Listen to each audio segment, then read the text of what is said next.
समय इनकी तबीयत खराब हुई और जब इनकी मृत्यु कारित हुई उसके बीच में कौन कौन से घटनाक्रम हुए और कौन सा टाइमलाइन रहा, उसमें किसके फोन आए, सीसीटीवी कैमरा फुटेज, जो उस दौरान जो लोग मुझसे मिले उनके बयानात।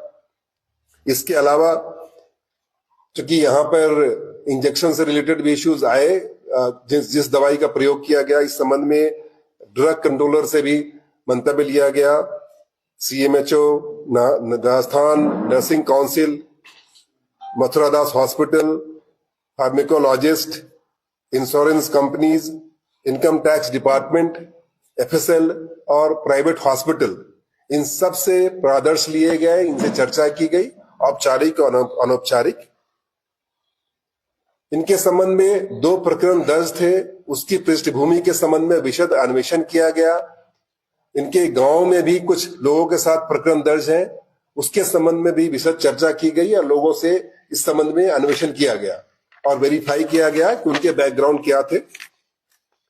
उसके बाद 12 तारीख को हमें एफएसएल और हिस्टोपैथोलॉजिकल रिपोर्ट प्राप्त हुई।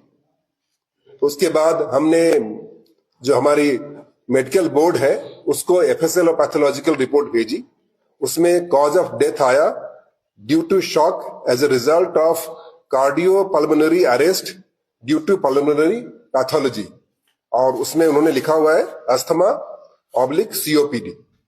तो मैं बताऊं, जो कॉज ऑफ डेथ उन्होंने बताया है कि इनको फेफड़े से संबंधित कोई बीमारी थी और उस कारण से कार्डिक अरेस्ट आया, पल्मोनरी अरेस्ट आया और उस कारण से शॉक जनरेट हुआ और उनकी मृत्यु हुई।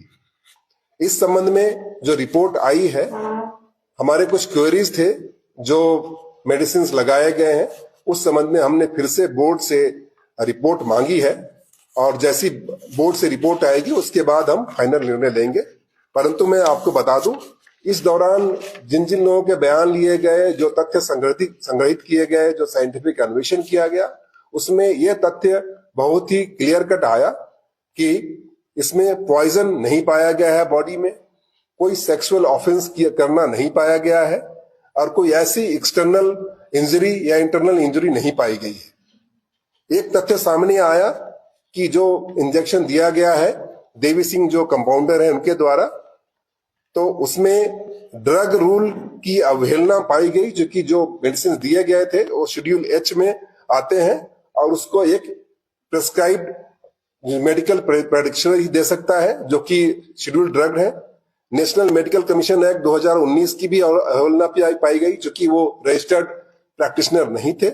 इसके अलावा national nursing and midwifery commission act 2023 की भी अवहेलना है, चूंकि ये नर्सिंग का कोर्स कर चुके थे, परंतु इन्होंने जो मेडिसिन एक रजिस्टर्ड डॉक्टर दे सकता है उन्होंने वो एडमिनिस्टर किया।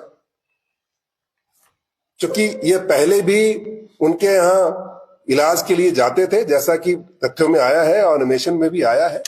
इनके नॉलेज में था कि किन मेडिकल कंडीशंस में वो गुजर रही हैं, इसके बावजूद भी उन्होंने जो सेट नॉर्म्स हैं उनकी अवहेलना की।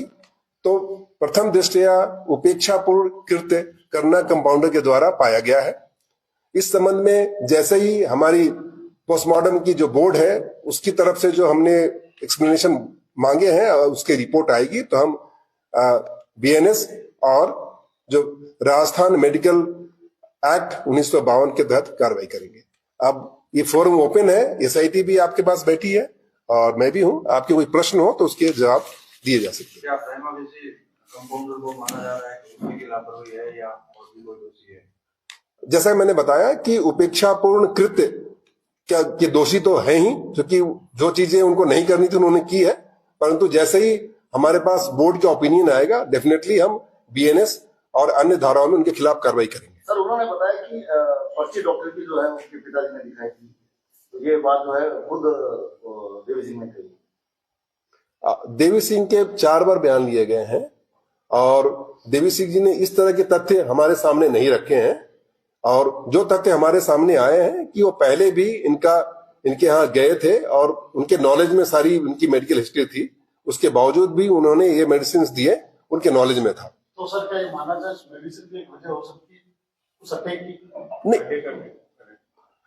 जो मृत्यु का कारण है वो बता दिया गया है, परंतु कभी आप जैसे जो 2 मेडिसिन दिए गए हैं ये एग्रीवेट सिचुएशंस कर सकती हैं, अस्थमा और सीओपीडी को। इस संबंध में हमने जो मेडिकल बोर्ड है उनसे ओपिनियन मांगा है और उनका जो कहना होगा, चूंकि हमारे पास ये डोमेन नॉलेज नहीं है और मेडिकल की हम ज्ञाता भी नहीं है, उनसे जो तथ्य आएंगे और अन्वेषण जब हम करते हैं तो मेडिकल बोर्ड का ओपिनियन उसका एक पार्ट है जो सर्कमस्टांशियल एविडेंस है। जिस समय ये इंजेक्शन दिया गया उसके पहले उनको जुकाम की स्थिति थी, उसके बाद बार बार छींकें आई और उसके बाद लगभग ये 25 मिनट के या 30 मिनट के दौरान ही सारा घटनाक्रम हो गया और जब तक ये प्रेक्षा हॉस्पिटल पहुंची उस समय तक मृतकाएं हो चुकी थी। इन सारे तथ्यों को लेकर के फिर हम कोलेट करेंगे और निष्कर्ष पे पहुंचेंगे। क्या इस मामले में विरमनाथ दोषी नहीं बनता है कि वो उसको सुबह से बीमार था और जब उसकी हालत ज्यादा बिगड़ रही थी अस्पताल लेकर नहीं गया तो उसकी